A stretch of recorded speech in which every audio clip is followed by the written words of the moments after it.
It is finally happening as the Winnipeg Jets have made a major move surrounding one of their big defensive prospects in Vly Hronek. We're going to break down the move they made and discuss some other updates ahead of tonight's big matchup against the Minnesota Wild. But before we get into it all, quick reminder, if you're a part of the 94% who aren't subscribed here on Jets Digest, make sure to hit that subscribe button. We just hit 300 subscribers and we're on the road to 500. And if you're over on Hattrick HQ, make sure to hit that subscribe button as well. And check out Jets Digest over here if you want daily Jets content. But there's a lot to go over today, and it's the much anticipated day and his debut of Vly Hronek. Of course, he's played a couple years ago, and he's had some brief stints in the NHL. But it is in light of Dylan Samberg going out. They made a bunch of different roster moves, but let's start here. Does Vly Hronek get his first start with the Jets since January 19th in 2023? And if so, who does he get paired with? Questions will be answered, and they were answered. So you can see this here according to Mike McIntyre. It will be Vly Hronek paired alongside Colin Miller in tonight's game, which means he will make his season debut for the Jets, and it will be his first NHL regular season game since January 19th, 2023, so almost 2 years ago. Almost 2 years ago, sorry. As well as Logan Stanley, he's on the ice in a yellow non-contact uniform. So Darius, what are your thoughts on this? We'll get into the lines in a minute. We have some other updates, but Vly Hronek is set to make his much anticipated debut for the Winnipeg Jets this season and his first start in almost 2 full years. Yeah, we'll get into Logan Stanley and the lines in a second because it's pretty interesting. But Vly Hronek is coming back into the lineup for the Winnipeg Jets. It's been a while since he's been a Winnipeg Jet, obviously putting in work with the Manitoba Moose. But this is a feel-good story, not just for fans, but I think the player himself, because he's dealt with a lot of injury problems over the last couple of years and obviously last season as well. So he's finally going to get a chance here. And I think the Jets are in a very interesting spot here, especially going up against a pretty interesting schedule the next little while. And we'll get to that later in the video as well. And especially tonight in a good team against the Minnesota Wild. But he has an opportunity here to kind of showcase his abilities and what he has right now, because they're probably going to have to go out and make a trade for a defenseman, even when Dylan Samberg comes back. Obviously, Logan Stanley looks like he's making his way back shortly as well.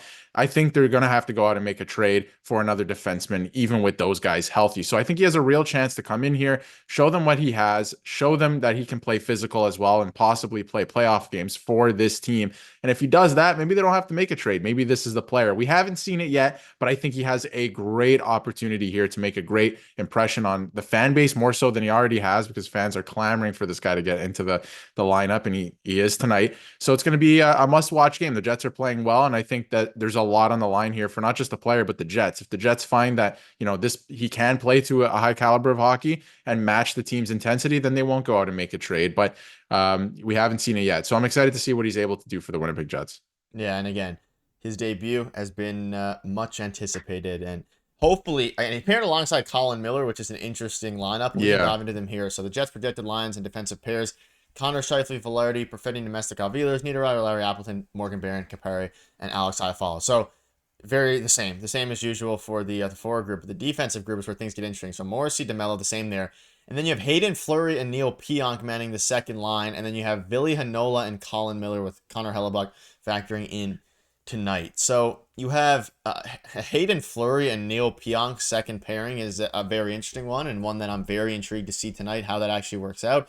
And then you have Vly Hronek alongside Colin Miller. So I want to get your thoughts on this. I know some fans are a little bit, not necessarily confused, but uneasy about this defensive pair. I'm not exactly sure how a Hayden Fleury, Neil Pionk second pairing, is going to work out. I don't have super high hopes for it, although Neil Pionk has been phenomenal this season.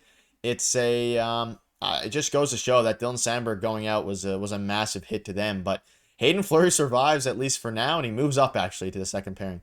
Moves up to the second pairing. And I think the only reason he is on the second pairing right now is because Hronek obviously just came back from the conditioning stint, hasn't really played. So I feel like they're going to ease him in there with, less ice time tonight, just see what he has. But I think there's an opportunity for him to move up, right? And in this game, we see it all the time in games across the NHL, different teams, players can work their way up throughout the game, especially coming back from injury, just based on, how they're playing the game and how they're feeling. So I think there's a real opportunity for him to move up. Again, a Hayden Fleury, Neil Pionk pairing. Feel like that's going to be a little bit of chaos. The left side's a little weak right now with some, and this is why I've been talking about a potential trade. Maybe Marcus Pettersson, right? We've talked about it a lot.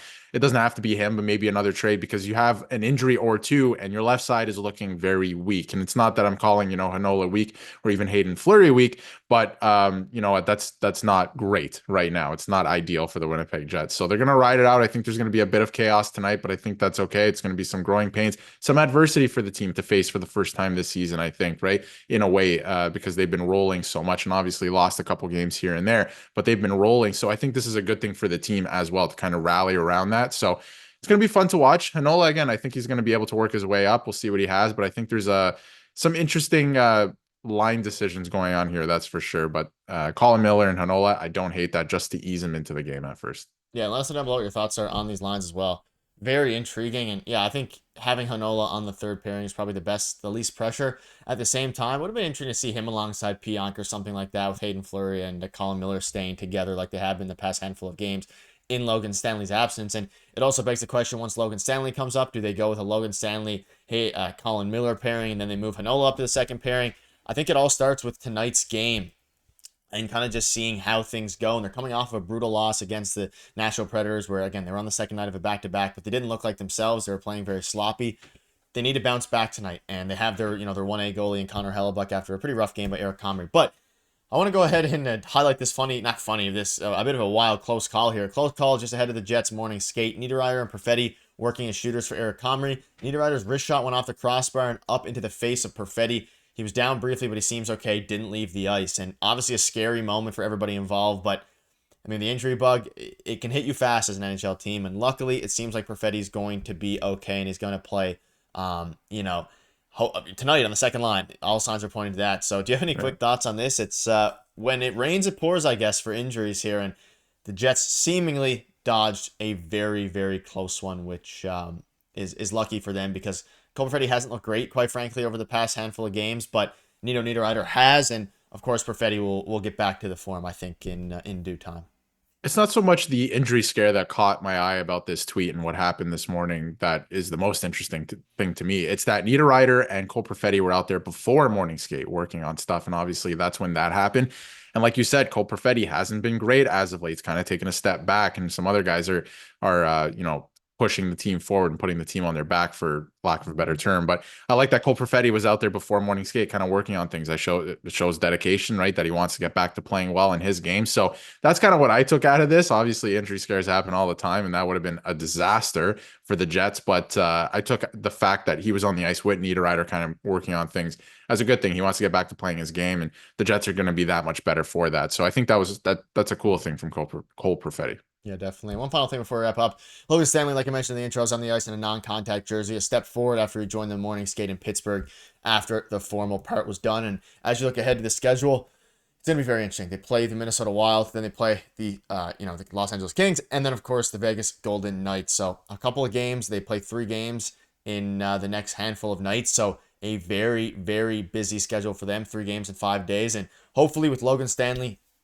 return probably on Wednesday, maybe Friday, things are going to get very busy very fast in the Winnipeg Jets. We'll keep you up to date with all the latest news, so make sure to hit that subscribe button and let us know down below what your thoughts are on all this. I'll see you guys later.